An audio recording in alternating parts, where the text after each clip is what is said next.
President Trump doubling down against the media after a meeting he had with the publisher of the New York Times at the White House.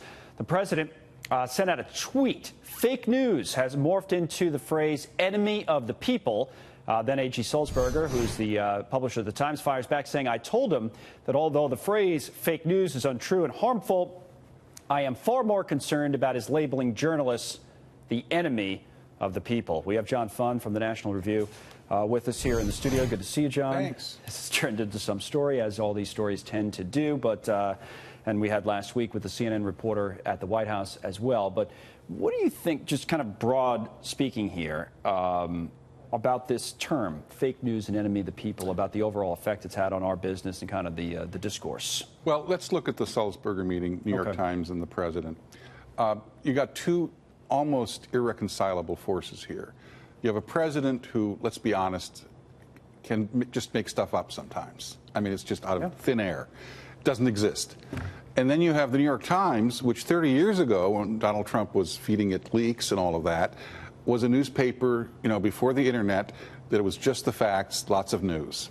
And the news analysis was in a separate part all of the paper. paper. All the news is fit to print. Yeah, but the news is in the separate part of it. Right. Today, because we all get our headlines by the time we wake up in the morning, the internet is in our Twitter feeds and all of that, newspapers have had to morph into sort of news analysis. This is what the news means. This is what you should think about it. And it's a different product, even though they will say that it's not a different product. So the New York Times is obviously antagonistic towards Donald Trump. Its news analysis is antagonistic. The president remembers the old New York Times, and I think he's just completely hostile now. Right. He believes that if they print something that he doesn't agree with, it's fake news. Now, is that true, by the way, do you think, on both sides? In other words, would that be true at the Wall Street Journal as much as it is at the New York Times? To a lesser extent, because the Journal is more of a financial paper. Yes. And the news commentary has always been very vibrant on the editorial page where I used to work. So I think to some extent it's true, but more so with the New York Times. And of course, the New York Times is very hostile to Trump. Okay. So what's the effect of all this? You basically have two scorpions in a bottle, and they're going to sting each other. And there's just no getting around it. The president does not believe criticism is legitimate in many cases, even if it is. And he's not going to budge. And he says it's fake news.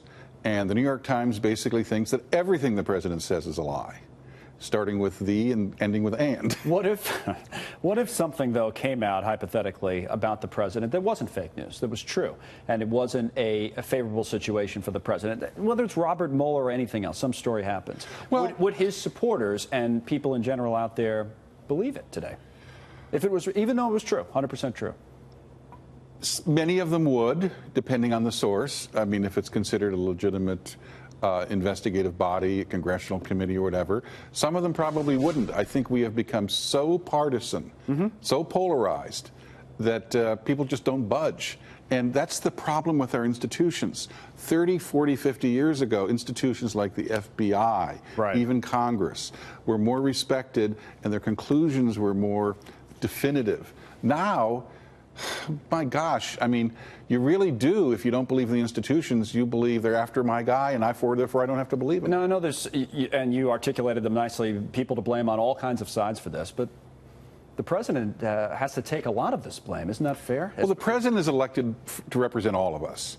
And even though a lot of the criticism about President Trump is unfair, well, he has a responsibility to, I think, as president, to try to be the adult in the room and to rise above things. But that's not happening. No, but I'll tell you, and because of the short-term political advantage of making the news media the enemy is so tempting. Because look at the trust ratio. Lots of people don't believe the president, but the news media is right down in the basement with him. A lot of people don't believe the news media. I know. So it's a fight to the bottom. Was it CBS or whoever was running the poll? I think it was over the weekend, among strong Trump supporters, and the number was at about 90% that believed the president to tell them the truth or give them news that is real. And the number for the mainstream media, as it was phrased in the poll, was somewhere around 15 or 16%. Now, flip side, because the media criticism is often so one-sided and so unfair against Trump, when something like Helsinki happens, where it is a demonstrated fact the president didn't do well. And, I mean, he muffed up. And people that would normally support him are critical.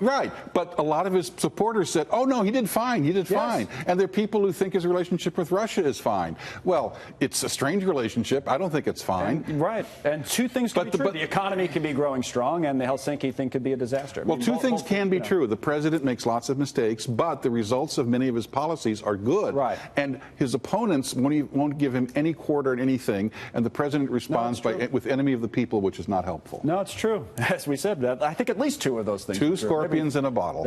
Oh, man. Jeez, what happens next? Thank you, John. Thank Good you. to see you.